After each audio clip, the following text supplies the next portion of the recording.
একটি শান্ত গ্রাম, একটি কুঁড়েঘরের সামনে একজন তরুণ ছেলে, জয়ের মতো দেখতে, সাধারণ শার্ট পরে, ভোরের আলো বসে পরোটা বানাচ্ছে মাটির চুলায়। জয় একটি বড় থালা হাতে নিয়ে গ্রামের হাটে এসেছে। লোকজন তাকে ঘিরে আছে, কেউ পরোটা কিনছে, কেউ খাচ্ছে। জয় হাসিমুখে বিক্রি করছে।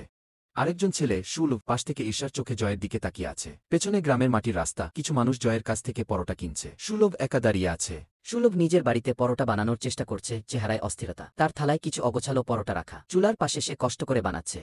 জয় বাজারে দামে ছাড় দিয়ে পরোটা ৫ টাকায় বিক্রি করছে। সুলভ পাশে দাঁড়িয়ে ৩টি ১০ টাকায় চিৎকার করছে। ক্রেতারা বিভ্রান্ত, মুখে বিস্ময়। জয় চুপচাপ বাজার ছেড়ে যাচ্ছে, তার হাতে খালি থালা, মুখে হতাশা, তবে চোখে সিদ্ধান্তের ঝলক। পেছনে বাজারের হট্টগোল দূরে মিলিয়ে যাচ্ছে। জয় একটি নতুন গ্রামে আবার পরোটা বিক্রি করছে। এবার আবার অনেক মানুষ ভিড় করছে, খাচ্ছে এবং প্রশংসা করছে। সুলভ একা দাঁড়িয়ে, তার থালায় কিছু ঠান্ডা পরোটা। কেউ নেই তার দোকানে, মুখে হতাশা, চারপাশ শুনশান। একটা কুকুর পাশ দিয়ে চলে যাচ্ছে।